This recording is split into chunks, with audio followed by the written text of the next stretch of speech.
Hello दोस्तों, welcome to my YouTube channel. दोस्तों, इस वीडियो में हम सीखने वाले हैं कक्षा 10 का विज्ञान पार्ट 1 रासायनिक अभिक्रिया और समीकरण। चलिए वीडियो को शुरू करते हैं। दोस्तों, हमको सबसे पहले चैप्टर के नाम पर जाना है। चैप्टर का नाम क्या है? रासायनिक अभिक्रिया और समीकरण। तो हमारे मन में एक सवाल आ रहा है कि ये रासायनिक अभिक्रिया कहते किसको हैं? आपने पिछली कक्षाओं में पढ़ा है क्लास 9th में रासायनिक परिवर्तन और भौतिक परिवर्तन। चलिए उसके बारे में कुछ हम सीख लेते हैं। चलिए देखते हैं कि भौतिक परिवर्तन क्या है। पदार्थ में होने वाले ऐसे परिवर्तनों को जिनमें उनके भौतिक गुणों में परिवर्तन हो जाता है परंतु रासायनिक संगठन एवं आणविक संरचना में परिवर्तन नहीं होता, भौतिक परिवर्तन कहलाते हैं। चलिए हम कुछ उदाहरण देख लेते हैं और इसे भली भांति अच्छी तरह से समझते हैं। दोस्तों, हम ये कैसे पता करेंगे कि पदार्थ में जो परिवर्तन हो रहा है वो भौतिक परिवर्तन है या रासायनिक परिवर्तन है?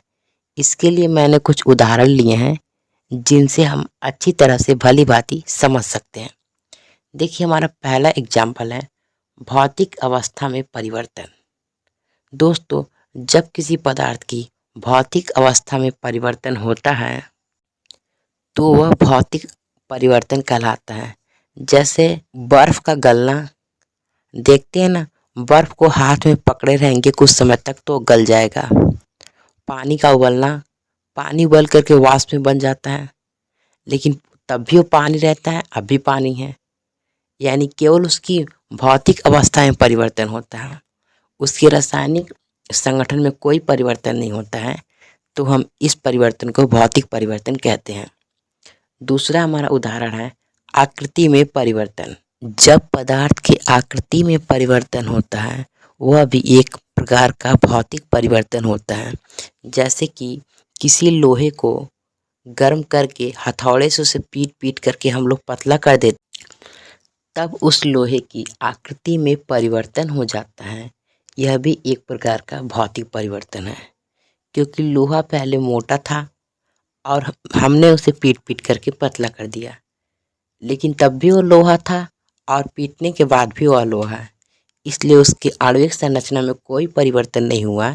इसलिए आकृति में परिवर्तन भी भौतिक परिवर्तन है। अब हमारा अगला एग्जाम्पल आता है आकार में परिवर्तन। दोस्तों, आघात करने पर अधातुएं जैसे सल्फर, कार्बन या आयोडीन, दोस्तों आघात मतलब होता है उसको पीटना, यानी कि पीटने पर जो अधातुएं होती हैं सल्फर, कार्बन या फिर आयोडीन, ये छोटे छोटे टुकड़ों में टूट जाते हैं। अगला है हमारा ताप में परिवर्तन।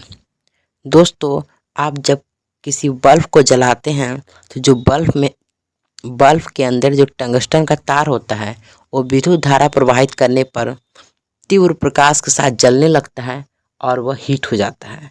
और जब आप विद्युत धारा प्रवाहित करना बंद कर देते हैं, यानी कि बिजली काट देते हैं, तो फिर अपनी पहली अवस्था में आ जाता है, यानी कि वो फिर ठंडा हो जाता है और पहले की तरह हो जाता है।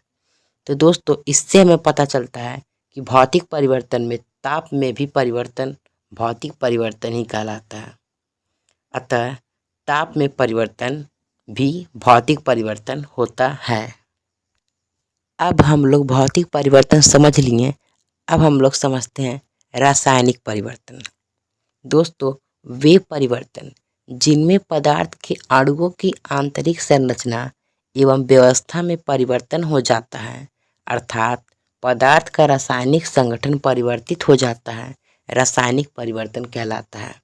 जैसे लकड़ी का जलना, लोहे का जंग लगना, ठीक, ये सब परिवर्तन क्या है? रासायनिक परिवर्तन है। जब आप लकड़ी को जलाते हैं तो क्या होता है? लकड़ी जल करके कुछ समय बाद आपको राख मिलती है, यानी कि आपको कुछ नया पदार्थ मिलता है। और जब हमें नया पदार्थ मिलता है तो वह परिवर्तन क्या होती है? रासायनिक परिवर्तन। ठीक, जब कुछ नया पदार्थ बनता है तो वह परिवर्तन रासायनिक परिवर्तन होती है। चलिए हम इसे कुछ उदाहरण देख लेते हैं। दोस्तों, उदाहरण जैसा कि आपको आपके स्क्रीन पर दिख रहा है, पदार्थ का दहन। मैंने अभी आपको बताया है कि लकड़ी को जलाना या कपड़े को जलाना या प्लास्टिक को जलाना, इसको जलाने के बाद आपको राख मिलती है और आपको धुआं मिलता है। ठीक, तो जो लकड़ी होती है या फिर प्लास्टिक होता है, वो जल करके एक नए पदार्थ में परिवर्तित हो जाती है।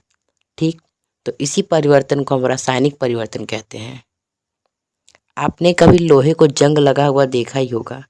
लोहा जब जंग लग जाता है तो उसके ऊपर एक परत चढ़ जाती है। लोहे के ऊपर जो पतली सी परत चढ़ी होती है उसे हम जंग कहते हैं। जब लोहे में जंग लग जाता है तो जो लोहा होता है वो ऑक्सीजन के साथ क्रिया करके आयरन ऑक्साइड बनाता है, जो कि आयरन ऑक्साइड जो होता है वह एक नया पदार्थ होता है।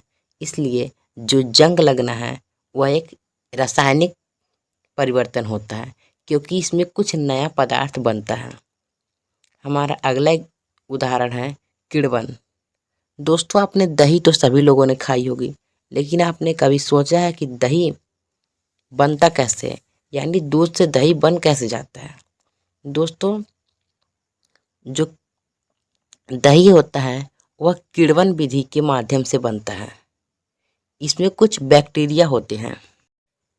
ये जो बैक्टीरिया होते हैं जैसे यीस्ट आदि, ये किसी भी कार्बनिक पदार्थ को नए पदार्थ में परिवर्तित करने की क्षमता रखते हैं। इसीलिए दूध को ये दही के रूप में परिवर्तित कर देते हैं। दोस्तों, सूक्ष्म जीव जैसे यीस्ट, बैक्टीरिया आदि को किसी भी कार्बनिक पदार्थ को नए पदार्थ में परिवर्तित करने की क्षमता होती है। इसी क्रिया को हम किण्वन कहते हैं। यह एक रासायनिक परिवर्तन है। फलों का सड़ना, दही के स्वाद में अधिक खट्टा आना या सीरे या स्टार्च से शराब बनना, ये सभी क्या है? किण्वन विधि के उदाहरण हैं। जब दही अधिक खट्टा हो जाता है ना, तो ये जो बैक्टीरिया होते हैं ये उस दही को और खट्टा कर देते हैं। चलिए हम आगे बढ़ते हैं। दोस्तों, जैसा कि आप स्क्रीन पर देख रहे हैं, मैंने लिखा है रासायनिक अभिक्रिया। दोस्तों, अभी जो आपने रासायनिक परिवर्तन पढ़ा है वही तो है रासायनिक अभिक्रिया। ठीक है, चलिए इसका हम परिभाषा देख लेते हैं। ऐसी क्रिया जिसमें एक या एक से अधिक पदार्थों में उपस्थित परमाणुओं के पुनः गठन के फलस्वरूप नए पदार्थ का निर्माण होता है, रासायनिक अभिक्रिया कहलाती है। दोस्तों, आपने रासायनिक परिवर्तन और रासायनिक अभिक्रिया सेम होती हैं। दोस्तों, जैसा कि आप देख रहे हैं, ऐसी क्रिया जिसमें एक या एक से अधिक पदार्थों में उपस्थित परमाणुओं के पुनर्गठन से नए पदार्थ का निर्माण होता है, रासायनिक अभिक्रिया कहलाती है। ठीक, जिस क्रिया में नए पदार्थ का निर्माण होता है, ठीक, वो क्या कहलाती है? रासायनिक अभिक्रिया कहलाती है। जैसे आपको उदाहरण में आप देख सकते हैं। चलिए हम कुछ उदाहरण देख लेते हैं। दोस्तों, रासायनिक अभिक्रिया कई प्रकार की होती हैं। हम आगे चलकर बारी बारी से उसको समझेंगे। ठीक है, चलिए हम पहले कुछ उदाहरण देख लेते हैं। दोस्तों, जैसा कि आप स्क्रीन पर एक एग्जाम्पल देख रहे हैं, ये एग्जाम्पल आपकी बुक का है जो कि एनसीईआरटी है। आप इसमें देख रहे हैं कि मैग्नीशियम रिबन को ऑक्सीजन की उपस्थिति में जलाया जाता है तो मैग्नीशियम ऑक्साइड बनता है। ठीक, दोस्तों, आपको ये प्रयोग कैसे करना है? आपको क्या करना है, एक मैग्नीशियम रिबन लेना है और उसको चिमटे से पकड़ करके उसको जलाना है। जब आप मैग्नीशियम रिबन को जलाते हैं तो उसमें से एक धुआं निकलती है और जो मैग्नीशियम रिबन होता है वह एक ऑक्साइड के रूप में परिवर्तित हो जाता है।